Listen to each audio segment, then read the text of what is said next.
Ever find yourself like mentally prepping for like every encounter with someone? Like you're about to navigate a minefield of potential triggers. Ah, yeah, the classic walking on eggshells feeling. Exactly. Today we're tackling a topic that's both fascinating and, let's face it, sometimes a little too relatable. Narcissism. And more importantly, we're going beyond simply defining it. We're doing a deep dive into navigating narcissism. This book really resonated with me because it gets into the nitty-gritty of how to actually navigate those dynamics, Hmm. which can be tricky. Absolutely. And what I appreciate about this book is that it doesn't just slap a label on every self-centered person you meet. Yeah. It starts by acknowledging that a little bit of narcissism isn't necessarily a bad thing. It's true. We all have some degree of self-interest, and believe it or not, in healthy doses, those traits can be real assets.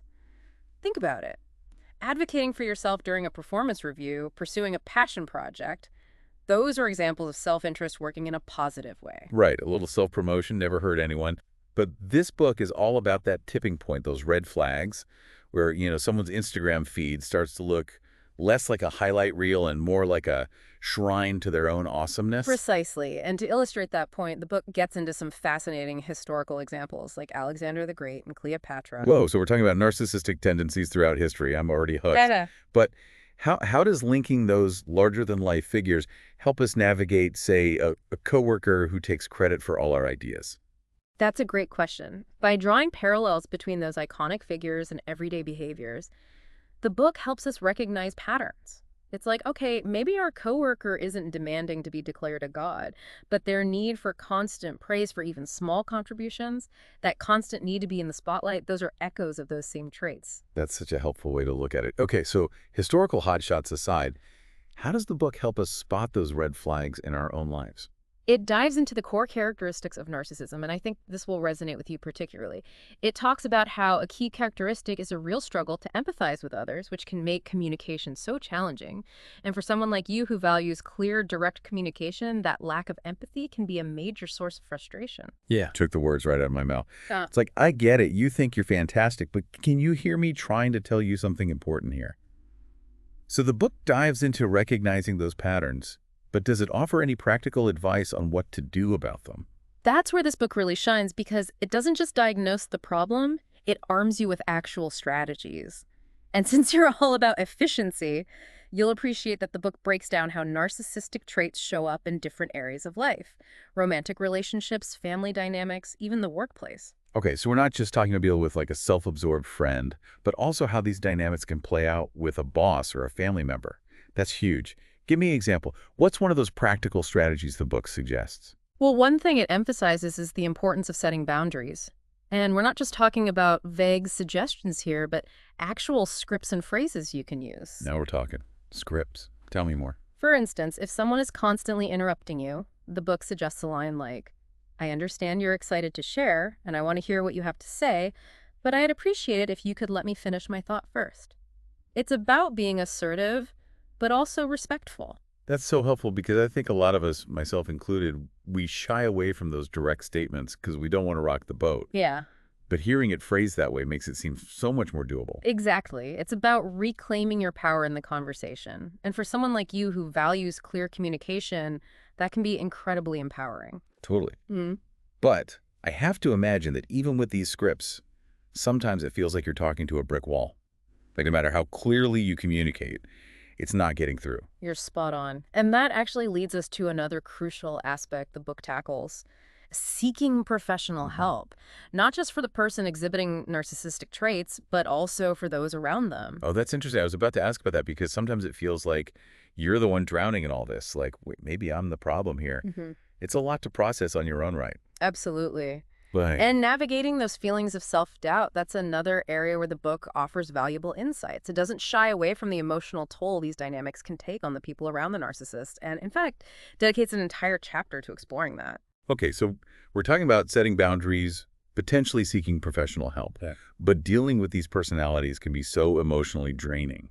Does the book address that aspect? Like, how do we even begin to unpack all that? It does, and it approaches it from a couple of angles. Yeah. First, it stresses the importance of self-care. It reminds us that we can't pour from an empty cup and encourages readers to prioritize activities that replenish their energy. So it's like recognizing that you need to put on your own oxygen mask first, so to speak, before you can even begin to help someone else with theirs. I like that analogy because it really highlights that self-care isn't selfish. It's essential for navigating these types of relationships.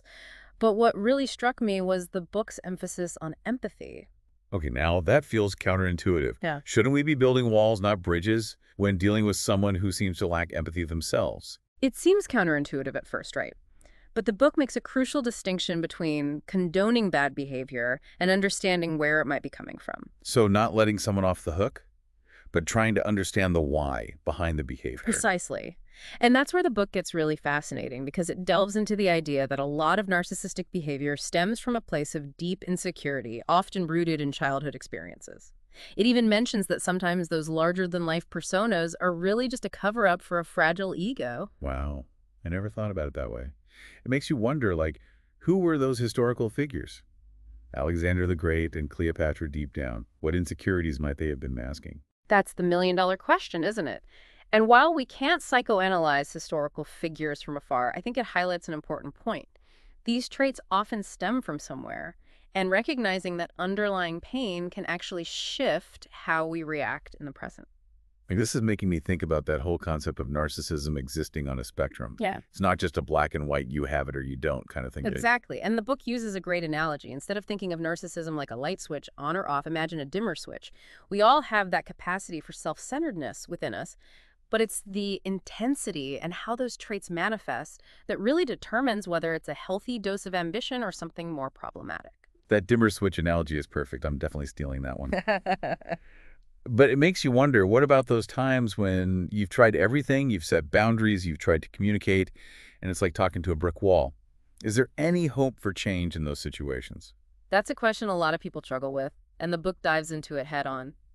It acknowledges that change is possible, but it's a process, and it requires a few key ingredients. Like what? Give me some hope here. Well, first and foremost, it requires a genuine willingness on the part of the person with narcissistic tendencies to actually want to change. And that often starts with self-awareness. Which, let's be honest, can be a tough one, especially for someone who's used to being told how great they are all the time. Exactly. It's like asking someone to step outside the spotlight they've built for themselves and take a good, honest look in the mirror. It can be really challenging, but it's often the first step towards meaningful change. So self-awareness is key. Yeah. But what about professional help? What role does therapy play in all of this? The book emphasizes therapy as a potentially powerful tool, but it's not a magic bullet. Think of it like having a skilled guide to help navigate a really dense forest. Well, I like that analogy. So the therapist is like a guide helping them see the forest through the trees. Precisely. And just like navigating a dense forest, it takes time, patience, and a willingness to do the work. The book talks about how therapy can help individuals with narcissistic tendencies understand the impact of their behavior on others, develop healthier coping mechanisms, and even start to cultivate empathy. Cultivating empathy, that feels like a big one. Because if someone's struggling to see things from another person's perspective, how do you even begin to bridge that gap? That's where the therapist's expertise comes in. They can provide a safe and supportive environment for exploring those deeper emotional patterns and developing healthier ways of relating to others. But it's important to remember that the individual with narcissistic tendencies has to be a willing participant in that process. It sounds like therapy can be a real game changer, but only if the person is truly committed to that process. Absolutely. It's not about, like, fixing someone, but rather giving them the tools and support to create lasting change. Which makes me think about those of us who are on the receiving end of these behaviors. If someone we're close to is showing these tendencies, but maybe they're not ready or willing to seek help, what can we do? The book touches on this, right? It does, and this is where those insights about empathy become even more crucial. Because even if the other person isn't actively working on themselves, we can still choose how we respond to those dynamics. So it's about taking control of our own side of the street, even if the other person is stuck in a holding pattern. Exactly. It's not about accepting bad behavior, but rather recognizing that we can't control someone else's actions, only our reactions to them. That makes sense, but it's easier said than done, right? Yeah. Especially when you're feeling emotionally drained and just want the other person to get it. Of course, it takes practice and a lot of self-awareness. But this is where those practical tools the book provides, like setting boundaries and using I statements, come into play. They can help us stay grounded even when the interaction feels like it's going off the rails. It's like having a toolkit for those moments when you feel yourself getting pulled into that familiar unhealthy dynamic. Exactly. And if those tools aren't enough, the book doesn't shy away from encouraging readers to seek their own therapy, because sometimes we need that outside support to process our own emotions and develop strategies for navigating those complex relationships. That makes a lot of sense because it's easy to internalize those unhealthy dynamics and start blaming ourselves when in reality we can only control so much. Absolutely. And by recognizing that by setting those boundaries, by prioritizing our own well-being, we're essentially changing the dance even if the other person isn't ready to learn new steps. I love that analogy. Like you're shifting the energy of the entire interaction just by showing up differently. Precisely. And over time, those shifts can have a ripple effect. So even if the other person isn't consciously choosing to change our own choices, can create a healthier dynamic. Exactly. And who knows, it might even inspire them to take a closer look at their own behavior. But even if it doesn't, we're empowered to make choices that protect our own well-being. That's such a powerful takeaway. It's like the book is giving us permission to prioritize ourselves, to set those limits, and to recognize that we deserve healthy relationships, even if the other person is struggling. Couldn't have said it better myself. You know, this whole conversation has been so insightful, but it's also made me wonder about something. We've talked a lot about recognizing those narcissistic traits in others, but what about in ourselves? Is that something the book touches on? It does in a way. Remember that dimmer switch analogy? The book emphasizes that we all have the potential for those narcissistic traits within us. Right? That whole idea that it's a spectrum, not an either-or situation. Exactly. And by understanding that, by being willing to examine our own behaviors with honesty and compassion, we open ourselves up to incredible growth. So it's almost like holding up a mirror to ourselves as we're reading this book, asking ourselves, okay, where might I be falling into these patterns, even in subtle ways? It's a powerful exercise because sometimes the most challenging but also most rewarding journeys are those inward ones. That's such a profound thought. And it ties back to something you said earlier about self-awareness being the first step towards change. Absolutely. And it's a lifelong journey, not a destination. This deep dive has been incredibly eye-opening. We've covered so much ground, from recognizing those red flags to navigating those tricky dynamics, and even the importance of self-reflection. Any final thoughts you want to leave our listeners with? If there's one thing I hope listeners take away from this, it's that knowledge is power.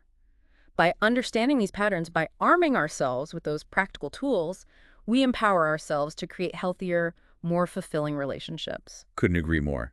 It's like we always say around here, the deep dive is just the beginning.